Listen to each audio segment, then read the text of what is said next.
सितंबर 2006 में शाया हुए और जनूबी अफ्रीका के जीक्यू मैगजीन के लिए एक इंटरव्यू में भी बयान हुए।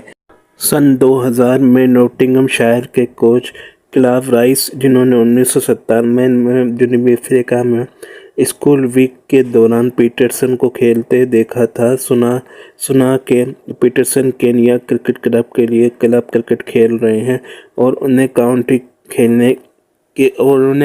के लिए खेलने के लिए 3 साल का मुआहदा पेश किया। इनका पहला फर्स्ट क्लास सेंचुरी नॉटिंघमशायर में डेब्यू मैच में यूसीसी के खिलाफ आया। अपने पहले सीज़न में उन्होंने 1275 रन बनाए, जिनकी शानदार बैटिंग औसत 57.95 थी, जिसमें जुलाई में डर्बी में जॉन मॉरिस के साथ छठी विकेट के लिए 312 रन की नाकाबिले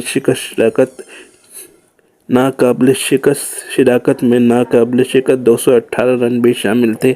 इससे पहले पहली इनिंग में वो एलबीडब्ल्यू पर 0 पर आउट हुए थे। इन कारकर्दगियों को विजडन क्रिकेटर अलमेनिक में सराहा गया।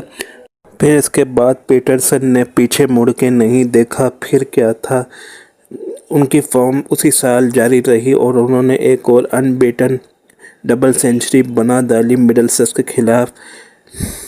उसी साल अगस्त के महीने में उन्होंने एक वीक के अंदर 4 सेंचुरियां बना डाली और दुनियाई क्रिकेट को हैरान कर दिया।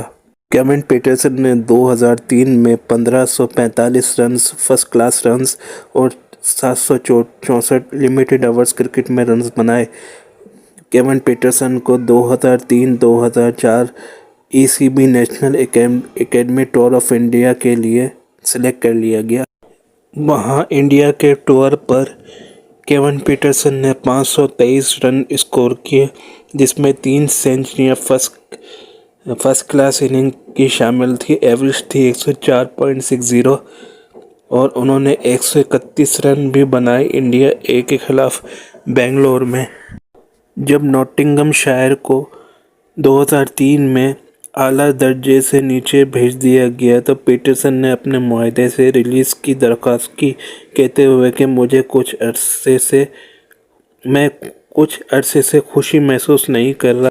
बाद में मीडिया में ये बात शाया हुई कि क्लब के कप्तान के साथ जेसन गिलेस्पी का अवामी झगड़ा हुआ था, जहां पर इनके कप्तान गिलियन ने पीटरसन का किट ट्रेंट ब्रिज की बालकनी से फेंक दिया और उनका बैट भी तोड़ दिया था।